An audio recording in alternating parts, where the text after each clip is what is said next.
सरकारां मिलके चलदियां हमेशा। ऐसे अपने प्रधानमंत्री का पूरा सत्कार करते हैं।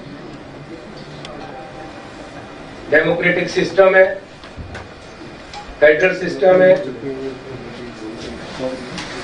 चुनी हुई सरकारां है। साडी जिम्मेवारी है कि असीं अपने प्रधानमंत्री का सत्कार करिए ते सानू पूरा सत्कार है। मैं आप उन्होंने रिसीव करन ते उन्हां दे नाल रहना सी। पहला तो प्रोग्राम बनिया सी कि मैं उन्होंने बठिंडे रिसीव करना है। उस तो बाद हैलीकॉप्टर दे विच मैं उन्हां दे नाल जाना सी। फिरोजपुर जाके उन्हां दे नाल एक मीटिंग भी अटेंड करनी सी।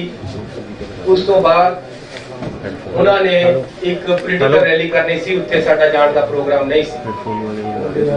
ये बाद दे विच बनी है पॉलिटिकल रैली दी प्रोग्राम, लेकिन उन्हां दा पार्टी दा प्रोग्राम सी। लेकिन कल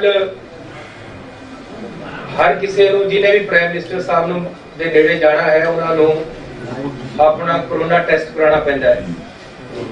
जदों कल मैं ते अपने दफ्तर दे बंदियां दा जिन्हां ने मेरे नाल जाना सी उन्हां दा कोरोना टेस्ट कराया तो मेरे हर टाइम नाल रहने वाले सरदार जी जिहड़े कि साडे प्रिंसीपल सैकटरी है वो कोरोना पॉजिटिव आ गए। मेरा एक पीए हरी सिंह सरकारी तौर पर जिहड़ा साडे नाल है वो कोरोना पॉजिटिव आ गया। इस करके मैं अपनी जिम्मेवारी समझी कि मैनू इस हालत दे विच जाना चाहिए कि नहीं जाना चाहिए, क्योंकि वो मेरे इन टच है। प्रधानमंत्री जी बहुत ही कीमती शख्सियत होंगे हैं, उन्होंने इन टच आना इस तरह जब कि मेरे in touch they which corona वाला बंदा आया हुआ जाना चाहिए कि नहीं। मैं इस बारे राती अपनी कैबिनेट के नाल दी राय मंगी। कैबिनेट ने मैनू राय दी कि सानू प्रधानमंत्री जी के ऑफिस नूं दस देना चाहिए है कि मैं कोरोना पॉजिटिव दे टच विच आया है। इस करके मैनू आदेश दिते जान के मैं तुहाडा स्वागत करन ते पहुंचा कि ना पहुंचा। उत्थों सानू लिखती तौर पे आदेश आया व्हाट्सएप ते मैसेज कि हिमाचल ते हरियाणा के मुख मंत्री भी बीसी से जुड़ रहे, तुसी भी बीसी से जुड़ जाओ, तुहानू फिर इस हालत च नाल नहीं आना चाहिए। इसलिए मैं अपने फाइनांस मिनिस्टर मनप्रीत बादल जी की ड्यूटी लगाई कि वो प्रधानमंत्री जी का बठिंडे हवाई अड्डे ते स्वागत करन ते नाल ही मैं अपने डिप्टी सीएम ते फिरोजपुर के एमएलए पिंकी जी की ड्यूटी लगाई। हर एहतियात बरतांगे, रैली दे विच सेफ तरीके नाल बंदे आण, असीं इहदी पूरी कोशिश करांगे ते असीं रात नूं 3 बजे तक कोशिश करके जिन्ने भी किसान रैली ते सड़क बैठे सी उन्होंने उठाया। ये विच क्योंकि 5 दिनों तो केंद्र दी एजेंसियां आईबी एसपीजी प्रधानमंत्री की जिन्नी सिक्योरिटी है उन्होंने टीमां उत्थे आके फिरोजपुर दे विच बैठियां हैं। वो आप हर चीज़ नूं मॉनिटर कर रही हैं। उन्हां दा ही सारा प्रोग्राम उन्हां दे अंडर है, उत्थे दा सारा काम उन्होंने संभालिया होया सी। इसलिए उन्होंने भी नाल मिलके साडे नाल पूरी कोशिश की। बीजेपी दे एक शेखावत जी है, उन्होंने किसानों के नाल मीटिंगां कीतियां कि रास्ते खाली करवा दिते जान। अल्टीमेटली रात नूं 2-3 बजे तक असीं सफल हो गए कि रास्ते खाली करा दिते। उहदे विच रात नूं 1:30 बजे मैनू टैलीफोन आया साडे चीफ सैकटरी का कि जी जिहड़े एजीटेटर है ਉਹ ਇਹ ਗਰੰਟੀ ਸੀਐਮ ਆਫਿਸ ਵੱਲੋਂ ਮੰਗਦੇ ਆ ਕਿ ਜੀ ਅਸੀਂ ਤਾਂ ਉੱਠਾਂਗੇ ਸਾਨੂੰ ਪ੍ਰਾਈਮ ਮਿਨਿਸਟਰ ਸਾਹਿਬ ਤੋਂ ਗਰੰਟੀ ਦਵਾਈ ਜਾਵੇ ਕਿ ਉਹ ਉਹਨਾਂ ਨਾਲ ਮੀਟਿੰਗ ਕਰਨਗੇ। ਮੈਂ ਉਹਨਾਂ ਨੂੰ ਕਿਹਾ ਰਾਤ ਨੂੰ ਪ੍ਰਾਈਮ ਮਿਨਿਸਟਰ ਸਾਹਿਬ ਨਾਲ ਤਾਂ ਹੋ ਨਹੀਂ ਸਕਦੀ ਗਰੰਟੀ, ਤੁਸੀਂ ਮੇਰੇ ਆਫਿਸ ਵੱਲੋਂ ਡੀਸੀ ਤੇ ਲਿਖਾ ਕੇ ਦੇ ਦਿਓ ਕਿ ਅਸੀਂ ਤੁਹਾਨੂੰ ਪ੍ਰਾਈਮ ਮਿਨਿਸਟਰ ਸਾਹਿਬ ਦਾ ਟਾਈਮ ਦਵਾ ਦਾਂਗੇ, ਤੁਸੀਂ ਰਸਤੇ ਖਾਲੀ ਕਰ ਦਿਓ। ਅਲਟੀਮੇਟਲੀ ਰਾਤ ਨੂੰ ਕਿਸਾਨ ਮੰਨ ਗਏ, ਉਹਨਾਂ ਨੇ ਰਸਤੇ ਖਾਲੀ ਕਰਤੇ ਤੇ ਸਾਰੇ ਰਸਤੇ ਸਮੂਥਲੀ ਚੱਲਣ ਲੱਗੇ। ਉਸ ਤੋਂ ਬਾਅਦ ਮੈਂ ਰਾਤ ਨੂੰ ਲਗਭਗ 1:45 ਵਜੇ ਆਈਬੀ ਦੇ ਡਾਇਰੈਕਟਰ ਸਾਹਿਬ ਨੂੰ ਟੈਲੀਫੋਨ ਕੀਤਾ ਹੈ। ਬਾਈ ਚਾਂਸ ਉਹਨਾਂ ਨੇ ਚੱਕਿਆ ਨਹੀਂ। ਮੈਂ ਡੀਜੀਪੀ ਨੂੰ ਕਿਹਾ ਕਿ ਉਹਨਾਂ ਦਾ ਮੈਨੂੰ ਨੰਬਰ ਭੇਜੋ ਪਹਿਲਾਂ। ਉਹਨਾਂ ਨੇ ਮੈਨੂੰ ਨੰਬਰ ਭੇਜਿਆ। ਮੈਂ ਆਪ ਉਹਨਾਂ ਨੂੰ ਕਾਲ ਕੀਤੀ ਕਿ ਹਾਲਾਤ ਬਿਲਕੁਲ ਕਲੀਅਰ ਹੋ ਗਏ ਆ, ਉਹਨਾਂ ਨੂੰ ਦੱਸਣ ਵਾਸਤੇ ਤੇ ਉਹਨਾਂ ਦੀ ਰਾਏ ਪੁੱਛਣ ਵਾਸਤੇ, ਲੇਕਿਨ ਉਸ ਸਮੇਂ ਉਹ ਚੱਕ ਨਹੀਂ ਸਕੇ। 3 ਵਜੇ ਤੱਕ ਇਹ ਕੰਮ ਐਸੀ ਕੀਤਾ ਹੈ। ਸਵੇਰੇ ਲਗਭਗ 6:30 ਵਜੇ ਮੈਨੂੰ ਆਈਬੀ ਡਾਇਰੈਕਟਰ ਦਾ ਟੈਲੀਫੋਨ ਆਇਆ। ਪਹਿਲਾਂ ਮੈਂ ਨਹੀਂ ਚੱਕ ਸਕਿਆ, ਕੁਝ ਮਿੰਟਾਂ ਬਾਅਦ ਮੈਂ ਉਹਨਾਂ ਨੂੰ ਕੀਤਾ, ਉਹਨਾਂ ਨਾਲ ਡਿਸਕਸ ਕੀਤਾ। ਉਹਨਾਂ ਨੇ ਮੈਨੂੰ ਦੱਸਿਆ ਕਿ ਰਾਤ ਸਾਰਾ ਠੀਕ ਹੋ ਗਿਆ, ਸਾਰੀ ਪੁਲਿਸ ਨੇ ਬੜੀ ਮਦਦ ਕੀਤੀ ਹੈ, ਸਾਡਾ ਡੀਜੀਪੀ ਖੁਸ਼ੀ, ਸਾਰਾ ਕੁਝ ਠੀਕ ਹੋਇਆ। ਇਹ ਰਸਤੇ ਐਸੀ ਜਿਹੜੀ ਰੈਲੀ ਹੋਣੀ ਸੀ ਉਹਨਾਂ ਵਾਸਤੇ ਖਲਵਾਏ ਸੀ, ਉਹਨਾਂ ਦਾ ਹੀ ਪ੍ਰੋਗਰਾਮ, ਕਿਉਂਕਿ ਤਾਂ ਕਿ ਕੋਈ ਰੈਲੀ ਵਿੱਚ ਆਉਣ ਵਾਲੇ ਬੰਦੇ ਨੂੰ ਅਸੁਵਿਧਾ ਨਾ ਹੋਵੇ। ਅਸੀਂ ਜਿਹੜੇ ਕਿਸਾਨ ਐਜੀਟੇਸ਼ਨ ਕਰ ਰਹੇ ਸੀ ਉਹਨਾਂ ਨੂੰ ਇਹ ਭਰੋਸਾ ਦੇ ਦਿੱਤਾ ਸੀ ਕਿ ਆਪ ਜੀ ਨੂੰ ਸਾਰਿਆਂ ਨੂੰ, ਤੁਹਾਡੇ ਲੀਡਰਾਂ ਨੂੰ, ਉਹਨਾਂ ਵਿੱਚੋਂ ਅਸੀਂ ਪ੍ਰਾਈਮ ਮਿਨਿਸਟਰ ਸਾਹਿਬ ਤੋਂ ਮੀਟਿੰਗ ਦਾ ਟਾਈਮ ਦਵਾ ਦਾਂਗੇ। ਇਸ ਗੱਲ ਤੇ ਸਹਿਮਤੀ ਹੋ ਗਈ ਸੀ ਕਿ ਕੋਈ ਉੱਥੇ ਐਜੀਟੇਸ਼ਨ ਰਿਹਾ ਨਹੀਂ ਸੀ। ਉਸ ਤੋਂ ਬਾਅਦ ਸਵੇਰੇ ਪ੍ਰਧਾਨ ਮੰਤਰੀ ਜੀ ਦਾ ਜਿਹੜਾ ਪ੍ਰੋਗਰਾਮ ਸਾਨੂੰ ਆਇਆ ਸੀ ਉਹ ਮੈਂ ਤੁਹਾਨੂੰ ਦੱਸਣਾ ਚਾਹੁੰਦਾ ਕਿ ਇਹ ਮਿੰਟ ਟੂ ਮਿੰਟ ਪ੍ਰੋਗਰਾਮ ਪ੍ਰਧਾਨ ਮੰਤਰੀ ਜੀ ਵੱਲੋਂ ਆਇਆ ਹੈ, ਉਹਨਾਂ ਦੇ ਆਫਿਸ ਵੱਲੋਂ ਆਇਆ ਹੈ। ਸਾਨੂੰ ਉਹਦੇ ਵਿੱਚ ਕੋਈ ਵੀ ਕਿੰਤੂ ਪਰੰਤੂ ਕਰਨ ਦਾ ਜਾਂ ਕੋਈ ਵੀ ਸਾਨੂੰ ਹੁਕਮ ਨਹੀਂ ਸੀ। ਸੀਟਿੰਗ ਅਰੇਂਜਮੈਂਟ ਵੀ ਪ੍ਰਧਾਨ ਮੰਤਰੀ ਜੀ ਦੇ ਦਫ਼ਤਰ ਤੋਂ ਆਇਆ ਕਿ ਪ੍ਰਧਾਨ ਮੰਤਰੀ ਜੀ ਕਿੱਥੇ ਬੈਠਣਗੇ, ਉਹਨਾਂ ਦੇ ਨਾਲ ਕੌਣ ਬੈਠੇਗਾ, ਦੂਸਰੇ ਪਾਸੇ ਕੌਣ ਬੈਠੇਗਾ, ਤੀਸਰੇ ਪਾਸੇ ਕੌਣ ਬੈਠੇਗਾ, ਹੈਲੀਕਾਪਟਰ ਦੇ ਵਿੱਚ 4 ਸੀਟਾਂ ਹੋਣਗੀਆਂ, ਉਹਦੇ 'ਚ ਕੌਣ ਬੈਠੇਗਾ, ਪ੍ਰਧਾਨ ਮੰਤਰੀ ਜੀ ਜਿੱਥੇ ਜਾਣਗੇ ਕਿਸ ਤਰੀਕੇ ਦੇ ਨਾਲ ਜਾਣਗੇ, ਜਹਾਜ਼ ਵਿੱਚ ਕਿੱਥੇ ਜਾਣਗੇ ਤੇ ਗੱਡੀ 'ਚ ਕਿੱਥੇ ਜਾਣਗੇ। ਟੋਟਲ ਪ੍ਰੋਗਰਾਮ ਜਿਹੜਾ ਬਠਿੰਡੇ ਤੋਂ ਫਿਰੋਜ਼ਪੁਰ ਜਾਣ ਦਾ ਬਾਈ 에ਅਰ ਸੀ। 3 ਹਵਾਈ ਅੱਡੇ ਜਿੱਥੇ ਹੈਲੀਪੈਡ ਉਹ ਫਿਰੋਜ਼ਪੁਰ ਦੇ ਵਿੱਚ ਬਣਾਏ ਗਏ ਤਾਂ ਕਿ ਪ੍ਰਧਾਨ ਮੰਤਰੀ ਜੀ ਕਿਸੇ ਵੀ ਜਗ੍ਹਾ ਉਤਰ ਸਕਦੇ, ਇੱਕ 'ਚ, ਦੂਜੇ ਜਾਂ ਤੀਜੇ। ਇਹ ਵੀ ਅਸੀਂ ਕਿਹਾ ਕਿ ਜੀ ਮੀਂਹ ਦੇ ਵਿੱਚ ਹੋ ਸਕਦਾ ਕੱਲ ਨੂੰ ਮੀਂਹ ਹੋਵੇ। ਜੋ ਮੈਨੂੰ ਮੇਰੇ ਡੀਜੀਪੀ ਨੇ ਦੱਸਿਆ, ਉਹਨਾਂ ਨੇ ਇਹ ਵੀ ਦੱਸਿਆ ਕਿ ਅਸੀਂ ਉਹਨਾਂ ਨੂੰ ਕਿਹਾ ਸੀ ਕਿ ਬਰਸਾਤ ਵੀ ਹੈ, ਐਜੀਟੇਸ਼ਨ ਵੀ ਹੈ, ਜੇ ਕੈਂਸਲ ਹੋ ਸਕਦਾ ਪ੍ਰੋਗਰਾਮ ਕੈਂਸਲ ਕਰ ਦਿੱਤਾ ਜਾਵੇ, ਲੇਕਿਨ ਉਹਨਾਂ ਨੇ ਕੰਟੀਨਿਊ ਕੀਤਾ ਹੈ। ਉਸ ਤੋਂ ਬਾਅਦ 3 ਹੈਲੀਪੈਡ ਬਣਾਏ ਗਏ। ਹੈਲੀਕਾਪਟਰ ਮੀਂਹ 'ਚ ਉੜੇਗਾ, ਇਸ ਗੱਲ ਦੀ ਛੋਟੀ ਸੀ ਉੱਪਰ ਉੱਥੋਂ, ਇਸ ਲਈ 3 ਹੈਲੀਪੈਡ ਬਣਾਏ ਗਏ। ਕਿਹੜੇ ਵਿੱਚ ਉਤਰਨਾ ਇਹ ਡਿਸਾਈਡ ਹੋ ਗਿਆ ਸੀ, ਲੇਕਿਨ ਚਕਮਾ ਦੇਣ ਵਾਸਤੇ ਇਹ ਸਿਕਿਉਰਿਟੀ ਦੇ ਆਪਣੇ ਤਰੀਕੇ ਹੈ ਕਿ 3 ਹੈਲੀਪੈਡ ਬਣਦੇ ਆ। ਉਹਦੇ ਵਿੱਚ ਮੈਂ ਤੁਹਾਨੂੰ ਪ੍ਰੋਗਰਾਮ ਦੱਸ ਦੇਣਾ ਜੋ ਸਾਨੂੰ ਆਇਆ ਸੀ। ਜਨਵਰੀ 5 9:30 ਤੇ ਡਿਪਾਰਚਰ ਦਿੱਲੀ 에ਅਰਪੋਰਟ ਤੋਂ, 10:25 ਤੇ 에ਅਰ ਅਰਾਈਵਲ ਬਠਿੰਡਾ 에ਅਰਪੋਰਟ, 10:30 ਤੇ ਡਿਪਾਰਚਰ ਬਠਿੰਡਾ 에ਅਰਪੋਰਟ, 5 ਮਿੰਟ ਬਾਅਦ ਬਾਏ MI-17 ਹੈਲੀਕਾਪਟਰ, 11:05 ਤੇ ਅਰਾਈਵਲ ਕਿਲਾ ਚੌਕ ਹੈਲੀਪੈਡ ਫਿਰੋਜ਼ਪੁਰ। ਇਹ ਪ੍ਰੋਗਰਾਮ ਸਾਨੂੰ ਲਿਖਤੀ ਤੌਰ ਤੇ ਉੱਥੋਂ ਆਇਆ ਹੋਇਆ ਹੈ। ਕੋਈ ਵੀ ਸੋਚ ਨਹੀਂ ਸੀ ਕਿ ਬਾਈ ਰੋਡ ਵੀ ਪ੍ਰਾਈਮ ਮਿਨਿਸਟਰ ਸਾਹਿਬ ਨੂੰ ਲੈ ਕੇ ਜਾਣਾ ਹੈ, ਨਾ ਹੀ ਕੋਈ ਪ੍ਰੋਗਰਾਮ ਸੀ। ਸਾਨੂੰ ਇਹ ਐਗਜ਼ੈਕਟ ਦੱਸਿਆ ਗਿਆ ਸੀ ਕਿ ਹੈਲੀਕਾਪਟਰ ਤੇ ਉਹਨਾਂ ਨੇ ਜਾਣਾ ਹੈ। ਇਹ ਮੌਕੇ ਦੇ ਮੌਕੇ ਉਹਨਾਂ ਦੀ ਏਜੰਸੀਆਂ ਵੱਲੋਂ, ਅਫਸਰਾਂ ਵੱਲੋਂ ਮਿਲ ਕੇ ਮੌਕੇ ਦੇ ਮੌਕੇ ਸੜਕ ਦੇ ਰਾਹੀਂ ਲਿਜਾਇਆ ਗਿਆ। ਰਸਤੇ ਦੇ ਵਿੱਚ ਅਚਾਨਕ ਕੁਝ ਐਜੀਟੇਟਰ, ਅਜੇ ਉਹ ਪਤਾ ਲੱਗਣਾ ਕਿ ਕੌਣ ਬੰਦੇ ਸੀ, ਆ ਕੇ ਬੈਠੇ। ਉਹਨਾਂ ਨੇ लेकिन उन्हां तक तो काफी पिछे प्राइम मिनिस्टर साहब ਦੀਆਂ ਗੱਡੀਆਂ ਨੂੰ ਰੋਕ ਕੇ ਸਾਡੇ ਅਫਸਰਾਂ ਨੇ ਰਿਕੁਐਸਟ ਕੀਤੀ ਹੈ ਕਿ ਅੱਗੇ ਐਜੀਟੇਸ਼ਨ वाले बंदे कुछ आके ट्रालियां खड़ियां कर लिया उन्होंने आपां नूं बेहतर है कि वापस जाके कोई और अल्टरनेटिव रास्ता या हेलीपैड से चलिए आप वापस जाना चाहिए। किसी तरह भी कोई अटैक वाली या प्रधानमंत्री जी नूं खतरे वाली गल सिक्योरिटी लैब्स वाली गल नहीं हुई है। ये एजिटेशन पंजाब दे विच चोणां आ रही हैं, रोज मेरे नाल भी हुंदे हैं।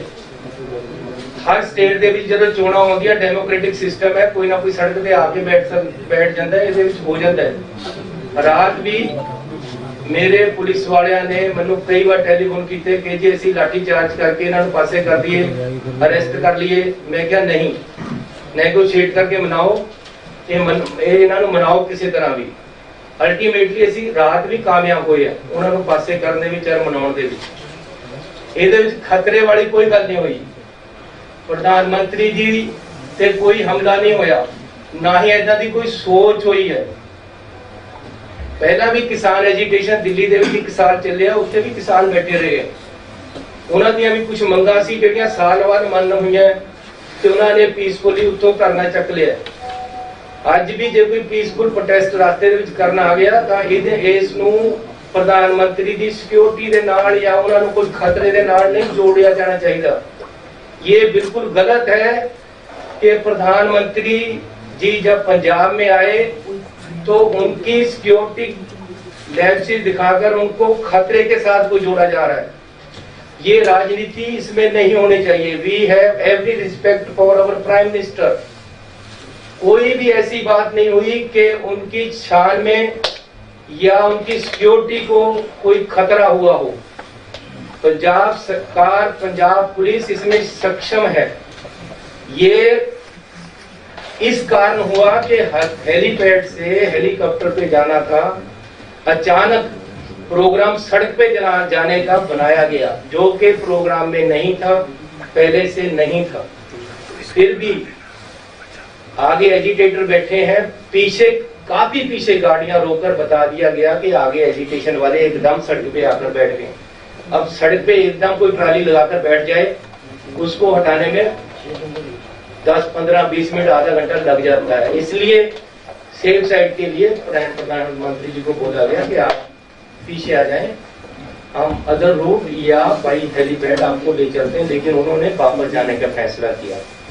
तो मैं पंजाब सरकार की तरफ से आपको क्लियर करने आया हूँ कि इसमें किसी भी तरह का कोई खतरे वाली बात नहीं थी, ना ही हुई है। ये टोटली एक पीसफुल एजिटेटर आकर अचानक सड़क पे बैठ गए, जिस सड़क पे हमारा जाने का कोई प्रोग्राम नहीं था। प्रोग्राम हेलीपैड के साथ जाने, हेलीकॉप्टर पे जाने का था और किसी तरह का कोई खतरा यहाँ नहीं है और नहीं था, ना ही प्रधानमंत्री जी को ऐसा हुआ है। लेकिन फिर भी प्रधानमंत्री जी को या उन्होंने अपने तरफ तरीके से उनकी टीम ने फैसला वापस जाने का ले लिया, जबकि हेलीकॉप्टर से जा सकते थे, अदर रूट से भी जा सकते थे, लेकिन वो वापस गए हैं। हमें इस चीज का खेद है, हमें पीड़ा है। हम अपने प्रधानमंत्री जी को पूरा सत्कार और प्यार देते हैं और देते रहेंगे। बीजेपी के जो नेता प्रेस कॉन्फ्रेंस करके सरकार को या रिलेशन खराब करने की बात कर रहे हैं, ऐसी बात मत करें। ये पॉलिटिक्स नहीं है, हम राजनीति इसी बातों में नहीं करते हैं। अगर प्रधानमंत्री जी हमारे आएंगे तो कुछ देकर ही जाएंगे पंजाब को, और हम चाहते हैं। मेरा लेक्चर तैयार पड़ा था, मैं बीसी पे इंतजार कर रहा था उनको बोलने के लिए कि प्रधानमंत्री जी ने आना है। मैंने 100 को सोचा था उनको जी आया कहने के लिए, उनको वेलकम करने के लिए। मैंने 100 कुछ सोचा था उनसे मांगने के लिए पंजाब के लिए।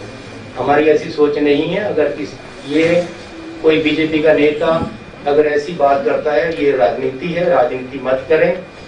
किसान एजिटेशन पे है, आज से नहीं है, 1 साल से है। किसानों की कुछ डिमांडें हैं। मैं अपने पंजाब के लोगों पे गोलियां और लाठियां नहीं चलाने वाला। प्यार से मैंने पूरी रात लगाकर उनको सड़क से उठाया है। और वो मोटिवेट होकर मेरी बात मानकर या सरकार की बात मानकर बीजेपी के नेताओं की बात मानकर प्रधानमंत्री से मिलने के आश्वासन के बाद उठ गए थे। उसके बाद कोई एजिटेशन नहीं था, इस रोड पे हमारा रूट प्लान नहीं था। अचानक कुछ लोग आकर बैठ गए हैं और उनको उठाया प्यार से जा सकता था, कोई किसी तरह का खतरा या हमला नहीं हुआ है। तो फिर भी जो सिक्योरिटी लैप्सेस हुए हैं, अगर ये है तो हम इसकी इंक्वायरी भी कराने के लिए तैयार हैं और कराएंगे।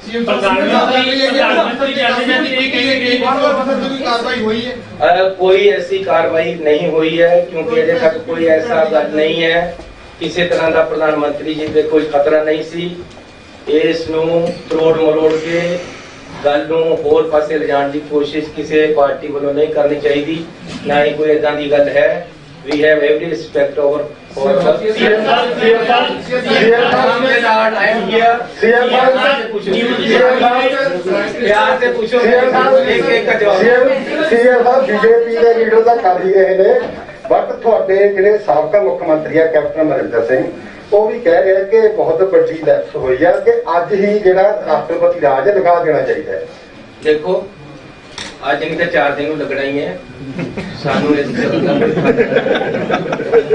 मेरी कोई मुख्यमंत्रीशिप या साडी कैबिनेट या कांग्रेस पार्टी इस गल पे नहीं खड़ी है, ना ही ऐसी कोई ये कह रहे हैं कि तुसी ना लगाओ। लेकिन मैं ये कह रहा कि अननेसेसरीली राजनीति नहीं चाहिए। ये बिल्कुल ही नॉन पॉलिटिकल मसला है। 1 साल तो किसान दिल्ली विच भी बैठे हैं यार, उत्थे क्या हो गया सी? आखिर 1 साल उत्थे नहीं पीसफुली बैठे रहे, उन्होंने क्या ही ना करे किसी ते अटैक किया। मैं अपने किसानों ते किवें गोली चलादा, मैं उन्हां ते किवें लाठियां मारा, मैं जब मैं प्यार नाल ठाल सकदा उन्हां नूं। रात नूं ठालिया ही है। मैनू रात भी होम मिनिस्टर साहब का टैलीफोन आया कि जी बंदे सड़क ते आके बैठ गए, साडी रैली है। प्राइम मिनिस्टर साहब ने तो बाई रोड जाना ही नहीं सी, उन्होंने रोकण वास्ते नहीं सी बैठिया कोई। हो सकता वो एजिटेटर नूं रोकण वास्ते बैठे होण, उत्थे तक तो गया ही कोई नहीं। एक मिनट राजनीति जी पूछ लें, राजनीति पूछ लें।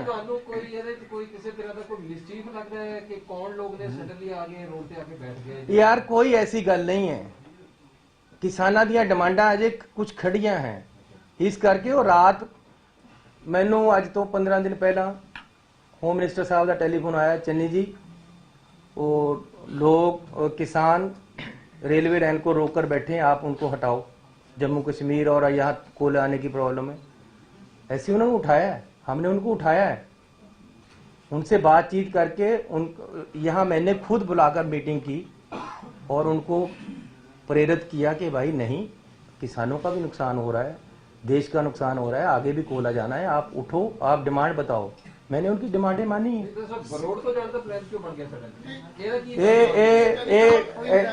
ऐसी नहीं ये फैसला लिया, ये फैसला प्राइम मिनिस्टर ऑफिस दा सी रोड तो जाण दा। उन्हां नूं शायद हेलीकॉप्टर वालियां ने कहा होवे कि बारिश ज्यादा है या मौसम ज्यादा खराब हो गया, इस करके रोड चले गया। अदरवाइज ਇਹਦੇ ਚ ਕੋਈ ਸਿਕਿਉਰਿਟੀ ਲੈਪਸ ਵਾਲੀ ਗੱਲ ਨਹੀਂ, ਕੋਈ ਕਿਸੇ ਤਰ੍ਹਾਂ ਦਾ ਖਤਰਾ ਨਹੀਂ ਸੀ। ਬਠਿੰਡਾ 에ਅਰਪੋਰਟ ਤੇ ਕਿਹੜੇ ਪੰਜਾਬ ਦੇ ਆਫੀਸਰ ਸਨ ਜਿਨ੍ਹਾਂ ਨੂੰ ਪ੍ਰਾਈਮ ਮਿਨਿਸਟਰ ਨਰਿੰਦਰ ਮੋਦੀ ਸਾਹਿਬ ਕਹਿ ਗਏ ਕਿ ਸੀਐਮ ਸਾਹਿਬ ਨੂੰ ਥੈਂਕਸ ਕਰ ਦੇਣਾ ਕਿ ਮੈਂ ਆਪਣੀ ਜਾਨ ਬਚਾ ਕੇ ਗਿਆ? ਇਹ ਕੀ ਸਾਜ਼ਿਸ਼ ਹੋ ਸਕਦੀ ਕਿ ਪੰਜਾਬ ਨੂੰ ਬਦਨਾਮ ਕਰਕੇ? ਦੇਖੋ ਸਾਡੇ ਪ੍ਰਧਾਨ ਮੰਤਰੀ ਦੀ ਜਾਨ ਨੂੰ ਇੱਕ ਸੁਣ, ਪੀਐਮ ਆਫਿਸ ਨੂੰ ਜਾਂ ਪ੍ਰਾਈਮ ਮਿਨਿਸਟਰ ਸਾਹਿਬ ਨੂੰ ਰਿਕਵੈਸਟ ਕਰੋ ਕਿ ਕਲੈਰੀਫਾਈਡ ਕਰਨ ਕਿ 3 ਕਰੋੜ ਲੋਕਾਂ ਨੂੰ ਤੁਸੀਂ ਇੱਕ ਝਟਕੇ ਦੇ ਨਾਲ ਬਦਨਾਮ ਕਰਕੇ ਕਿ ਮੇਰੀ ਜਾਨ ਨੂੰ ਖਤਰਾ ਹੈਗਾ। ਤੁਹਾਡੇ ਆਫੀਸਰ ਕੌਣ ਸੀ ਉੱਥੇ ਮੌਕੇ ਤੇ ਜਿਨ੍ਹਾਂ ਨੂੰ ਕਹਿ ਕੇ ਗਏ ਨੇ? ਮੈਂ ਜੇ ਉਹਨਾਂ ਨੇ ਗੁੱਸੇ ਵਿੱਚ ਕੁਝ ਕਿਹਾ ਹੈ ਜਾਂ ਰਾਜਨੀਤਿਕ ਸੋਚ ਦੇ ਨਾਲ ਕੁਝ ਕਿਹਾ ਹੈ, ਮੈਂ ਇਸ ਤੇ ਟਿੱਪਣੀ ਨਹੀਂ ਕਰਨਾ ਚਾਹੁੰਦਾ। ਲੇਕਿਨ ਜੇ ਉਹਨਾਂ ਨੇ ਕਿਹਾ ਹੈ ਤਾਂ ਮੈਂ ਇੰਨਾ ਜ਼ਰੂਰ ਕਹਿਣਾ ਚਾਹੁੰਦਾ ਕਿ ਪ੍ਰਧਾਨ ਮੰਤਰੀ ਹੈ ਉਹ ਸਾਡੇ, ਉਹਨਾਂ ਦੀ ਜਾਨ ਨੂੰ ਜੇ ਖਤਰਾ ਹੋਏਗਾ ਤਾਂ ਮੈਂ ਆਪਣਾ ਖੂਨ ਉਹਨਾਂ ਤੋਂ ਪਹਿਲਾਂ ਡੋਲਾਂਗਾ। ਇਹ ਪੰਜਾਬੀਆਂ ਦੀ ਫਿਤਰਤ ਹੈ। ਪੰਜਾਬੀ ਮਰ ਨਹੀਂ ਮਰ ਜਾਏਗਾ। ਇੱਕ ਗੱਲ ਸੁਣ ਲਓ, ਪੰਜਾਬੀ ਮਰ ਨਹੀਂ ਮਰ ਜਾਏਗਾ। नहीं करेगा नंबर 1, नंबर 2 घर वाले मेहमान ते कोई अटैक होंदा तो अपनी छाती पैर लाएगा। इस करके एक सुनो जी या साडी कैबिनेट आप पूरे होकर खून दे देगी, लेकिन अपने देश के प्रधानमंत्री के कदे वो नहीं आन देगी। लेकिन नाल नाल किसी तरह का इतने कोई खतरा नहीं सी, कोई नुकसान नहीं होया, ना ही ਜਦੋਂ ਵੀ ਪੀਐਮ ਤੋਂ ਨਿਕਲਦੇ ਆ ਕਿਤੇ ਜਾਣਾ ਹੈਗਾ ਤਾਂ ਜਿਹੜਾ ਐਸਪੀਜੀ ਹੈ ਉਹ ਰੂਟ ਕਲੀਅਰ ਹੋ ਕੇ ਹੀ ਜਾਣ ਦਿੰਦੇ ਤਾਂ ਕੀ ਜਦੋਂ ਉਹਦੇ ਆਇਆ ਰੋਡ ਵੀ ਅਗਰ ਹੋ ਗਿਆ ਤਾਂ ਕਿ ਐਸਪੀਜੀ ਨੂੰ ਡੀਜੀਪੀ ਨੇ ਉਹਨਾਂ ਨੇ ਕਿਹਾ ਬੀਜੇਪੀ ਨੇ ਕਿ ਸਾਨੂੰ रूट क्लियर दी देती थी, फिर भी किसान बैठे थे आगे। मेरा मतलब तुम झूठ बोला गया। मेरा सवाल मेरा भी सवाल है, मेरा नाल जुड़ता ही सवाल है मेरा। अच्छा चलो सीएम साहब, मेरा सवाल इन्होंने नाल जुड़ता ही सवाल है।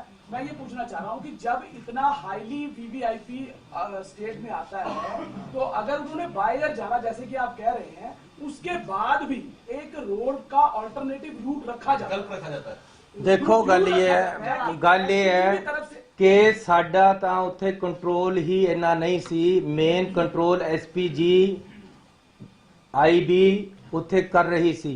मन्नो भी रात भी मैं आईबी दे नाल की गल कीती है, होम मिनिस्ट्री सीधी इन्वॉल्व थी, हजारों आदमी उनका सिक्योरिटी का वहां था और किसी तरह की पंजाब सरकार की कोई ज्यादा वहां रोल नहीं था। लेकिन फिर भी अगर डिसीजन ये हुआ कि भाई रोड जाना है तो ये ज्वाइंट डिसीजन था। अगर ये डिसीजन हुआ है, अगर रास्ते में आकर कोई बैठा है तो वो अचानक बैठा है आकर, पहले से नहीं था। इसलिए इसको अननेसेसरीली सिक्योरिटी के साथ जोड़ना, ये दिस इज एन एजिटेशन। इसको सिक्योरिटी के साथ जोड़ना एक राजनीति हो सकती है, ये सिक्योरिटी के साथ जुड़ी हुई बात नहीं है। अगर एक साल किसान दिल्ली में बैठ सकते हैं तो क्या वो प्रधानमंत्री जी को या होम मिनिस्टर को या मुझे या किसी और को खतरा था? वो एक राजनीति नहीं थी, वो उनका एजिटेशन पीसफुल एजिटेशन था। यहाँ भी पीसफुल एजिटेशन था, रात हमने एजिटेशन उठाया था, अचानक कोई आकर बैठ गया तो उसमें कोई ये नहीं है कि जी किसी को खतरा था।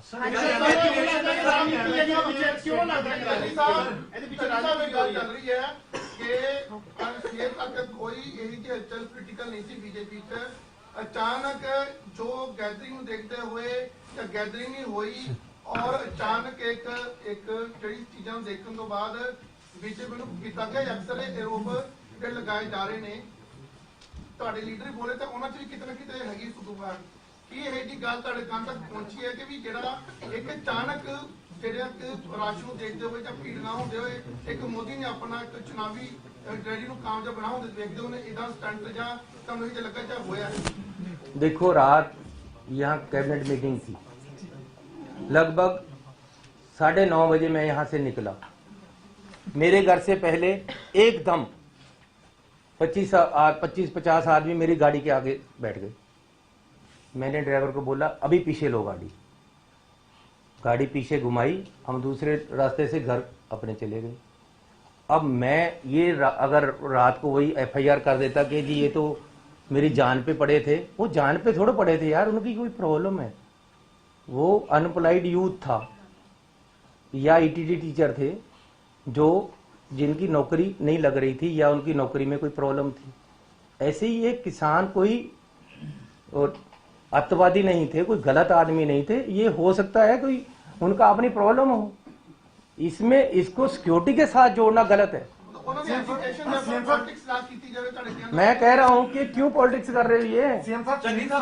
मैं अगर यहां से जाता जाता वापस मुड़ सकता हूं अपने घर को, ये सामने हुआ। अब चंडीगढ़ में यूटी पुलिस है, हमारी भी यहाँ मेरे साथ भी 10-20 बंदे होते हैं।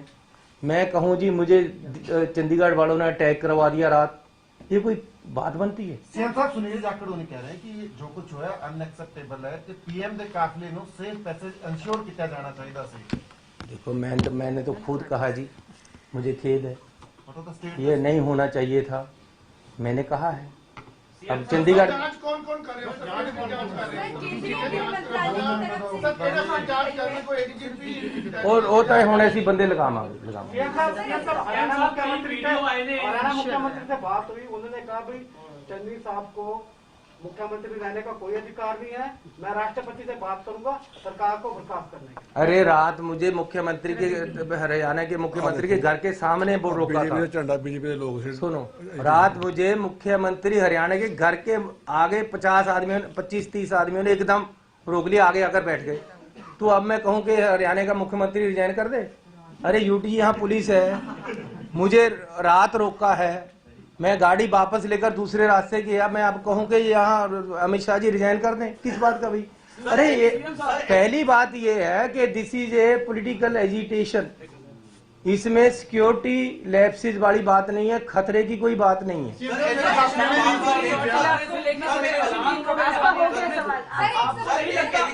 केंद्रीय मंत्रालय की तरफ से आपसे रिपोर्ट मांगी गई है, क्या जांच पड़ताल की जाएगी इस पूरे क्यों नहीं की जाएगी जी? कि अगर कोई बात हुई है तो जांच पड़ताल करेंगे। सीएम साहब जिस तरह मेरे साथियों ने पूछा आखिर पूरे घटनाक्रम के पीछे ਤੁਹਾਨੂੰ ਕੀ ਲੱਗਦਾ क्यों ये पूरा सीन है ਜਿਹੜਾ अरे इसमें ਇਹ ਲੱਸੀ ਨੂੰ ਜਿੰਨਾ ਮਰਜ਼ੀ ਰਿੜਕੀ ਜਾਓ, ਇਹਦੇ 'ਚ ਕੁਝ ਨਹੀਂ ਹੈ।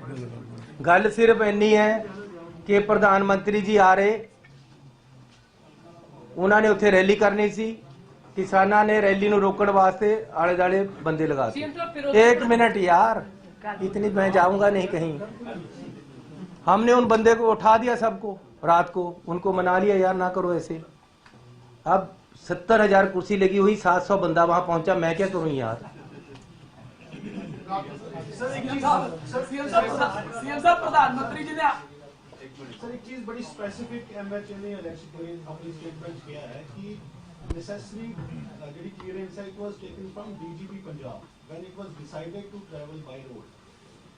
क्या DGP पंजाब जो necessary ਜਿਹੜੀ clearance है ਉਹ ਕੀਤੀ ਸੀਗੀ? ਕਿਉਂਕਿ ਸਰ ਤੁਸੀਂ ਤਾਂ ਕਹਿ ਰਹੇ ਹੋ ਕਿ ਅਚਾਨਕ ਹੋ ਗਿਆ, ਲੇਕਿਨ ਪ੍ਰਾਈਮ ਮਿਨਿਸਟਰ ਦਾ ਵੀ ਪ੍ਰੋਟੋਕਾਲ ਹੁੰਦਾ ਹੈ, ਹਰ ਚੀਜ਼ਾਂ ट्रैवल करना, ਉਹਦਾ ਐਸਪੀਜੀ ਦਾ ਆਪਣਾ ਰੋਲ ਹੈ, ਯੂ ਗਰੁੱਪ ਦਾ ਆਪਣਾ ਰੋਲ ਹੈ, ਪੁਲਿਸ ਦਾ ਆਪਣਾ ਰੋਲ ਹੈ। ਕਿ ਡੀਜੀਪੀ ਨੇ ਕਲੀਅਰੈਂਸ ਦਿੱਤੀ ਸੀ? ਸੁਣੋ, ਸਾਡੇ ਫਿਰ ਮੈਂ ਦੱਸਦਾ ਕਿ ਪੁਲਿਸ ਦਾ ਰੋਲ ਬਹੁਤ ਹੀ ਲਿਮਟਿਡ ਕਰ ਦਿੱਤਾ ਗਿਆ ਸੀ। ਉੱਥੇ ਹਰ ਚੀਜ਼ ਐਸਪੀਜੀ,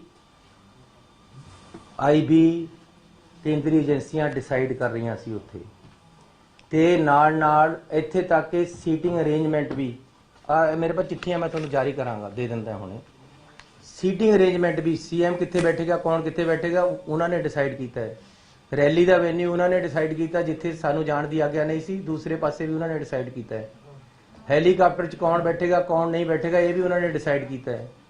जेड़ा बाई रोड जाण दा ये भी उन्हों का ज्वाइंट डिसीजन है। साडा पुलिस अफसर भी हो सकते उहदे विच, लेकिन ज्वाइंट डिसीजन है। इहदे विच ये मेरी गल सुनो, तुसीं जिन्ना मर्जी कर लो, एजीटेटर आके 5 मिनट ਲਈ सड़क ਦੇ ਵਿੱਚ ਇੱਕਦਮ आके बैठ के ਤੁਸੀਂ क्या करोगे? ਤੁਹਾਨੂੰ ਇਹੀ ਕਹਿਣਾ ਪਏਗਾ ਠੀਕ ਹੈ ਜੀ ਅਲਟਰਨੇਟਿਵ ਰੂਟ ਲੈ ਲੈਂਦੇ ਆ, ਜੇ ਆਪਾਂ 10 ਮਿੰਟ ਇੱਥੇ ਰੁਕ ਜਾਂਦੇ ਅਸੀਂ ਉਹਨਾਂ ਨੂੰ ਅੱਗੇ ਪਾਸੇ ਕਰ ਦਈਏ। ਇਸ ਤੇ ਜ਼ਿਆਦਾ ਕੁਝ ਵੀ ਗੱਲ ਨਹੀਂ ਹੈ। ਜੀ ਸਰ ਮੇਰਾ ਦੁਬਾਰਾ ਸਵਾਲ ਹੈ, ਕਾਈਂਡਲੀ ਵੀਡੀਓ ਦੇ ਵਿੱਚ ਨਾ ਬੀਜੇਪੀ ਦਾ ਫਲੈਗ ਦਿਖ ਰਿਹਾ, ਜਿਹੜੇ ਪ੍ਰੋਟੈਸਟਰ ਨੇ ਨਾਰੇ ਲਗਾ ਰਹੇ ਨੇ, ਉਹਦੇ ਬਾਰੇ ਕੁਝ ਆਇਆ ਤੁਹਾਡੇ ਕੋਲ? ਮੈਂ ਅੱਜ ਇਸ ਗੱਲ ਤੇ ਪੋਲਿਟਿਕਸ ਨਹੀਂ ਕਰਨਾ ਚਾਹੁੰਦਾ। मैं ਤੁਹਾਨੂੰ ਉੱਥੇ ਰੈਲੀ ਦੇ ਵਿੱਚ ਇਕੱਠ ਨਹੀਂ ਹੋਇਆ, ਇਹ ਵੀ ਇੱਕ ਕਾਰਨ ਹੋ ਸਕਦਾ, ਕਿਹਾ ਨਹੀਂ। ਮੈਂ ਤੁਹਾਨੂੰ ਨਹੀਂ ਕਹਿੰਦਾ ਕਿ ਜੀ ਉੱਥੇ ਝੰਡੇ ਬੀਜੇਪੀ ਦੇ ਆ ਰਹੇ ਸੀ। ਯਾਰ ਕਿਆ ਇਹਨਾਂ ਗੱਲਾਂ 'ਚ ਪੈ ਕੇ ਰੋ ਰਹੇ ਹੋ?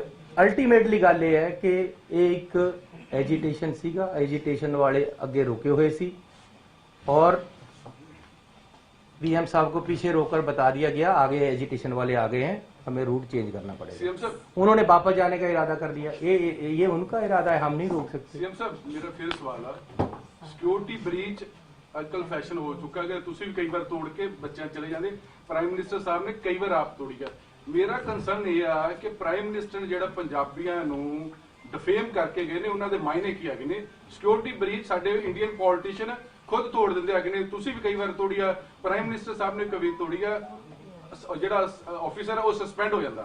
ਅੱਜ शायद ਤੁਸੀਂ बात करो पर प्राइम मिनिस्टर ਦੇ ਕੀ ਮਾयने ਹੈ ਜਿਹੜੀ ਐਡੀ ਵੱਡੀ स्टेटमेंट दे। सर मैं आपकी बात को समझता हूँ, लेकिन मैं बोलता नहीं, अपने अपने अंदाज हैं। मैं शरीफ सोच से चलता हूँ, मुझे कोई गाली दे देता है, मैं कहता हूँ यार ठीक है तू अच्छा बंदा है, यही समझ लो कि मुझे गाली दी है तो मैं कह रहा हूँ तुम अच्छे बंदे। लेकिन प्रधानमंत्री बड़े हैं, मेरे से बड़े हैं उम्र में, मेरे से बड़े हैं ओहदे में, उनको एजिटेशन वालों ने आगे रोका है, वो पीछे रुक गए हैं, किसी तरह का जान माल का खतरा नहीं था। लेकिन अगर उन्होंने गुस्से में या राजनीतिक तौर पे कुछ मुझे कह दिया है, मुझे एक्सेप्टेड है, मैं उनको जवाब नहीं देना चाहता। मैं उनको कहता हूँ खुश आमदीद, आप फिर आओ, लेकिन हम आगे से अच्छे इंतजाम करेंगे, आपको ऐसी दिक्कत नहीं है।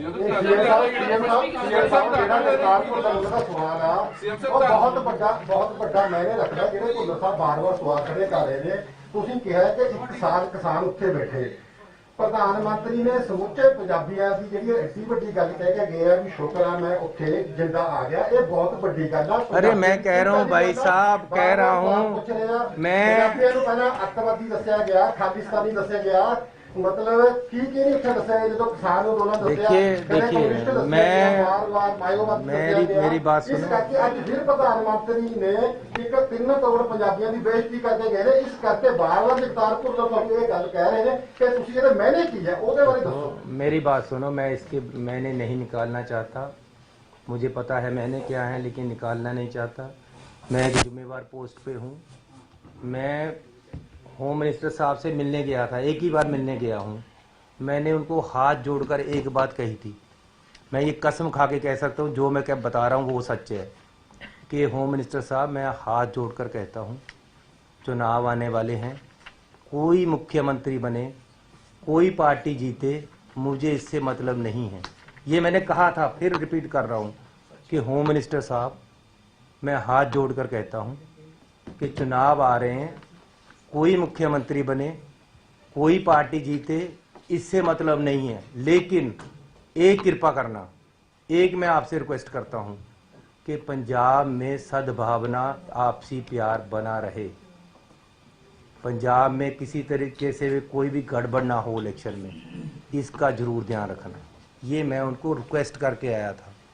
अब अगर फिर भी राजनीति होगी तो वो गलत होगा। सर, आप पर भी आरोप लगाए जा रहे हैं। बीजेपी नेता मीनाक्षी लेखी का कहना है कि जब जहां पर रोका गया था प्रधानमंत्री के काफिले को, उस वक्त जेपी नड्डा की तरफ से आपको फोन किया गया, लेकिन आपने उठाया नहीं। क्या आपको कोई फोन आया? देखो मुझे कोई टेलीफोन उनका नहीं आया। हाँ, होम मिनिस्टर साहब का टेलीफोन आया था। उन्होंने मुझे कहा कि वहाँ कुछ एजिटेटर आ गए हैं, ये गलत हो गया है, प्रधानमंत्री जी ने वापस आने का निर्णय ले लिया है। मैंने कहा जी इसकी क्या बात है, मैं आपके पास भी आ जाऊंगा और हमारी तरफ से किसी तरह का कोई गलती नहीं हुई है, चेक कर लेते हैं क्या बात। ये मुझे उनका टेलीफोन आया और किसी का टेलीफोन मुझे नहीं आया दिल्ली से। जो मुझे कोई टेलीफोन करता है, मेरे पास टेलीफोन है, मैं उसी समय उठा लेता हूँ, नहीं तो मेरे साथ 2-4 आदमी होते सरकार के, वो मेरी बात करा देते हैं। मेरी होम मिनिस्टर साहब ने भी किसी मेरे साथी ने, मेरे साथ जो IAS थे, उनके टेलीफोन पे बात हुई।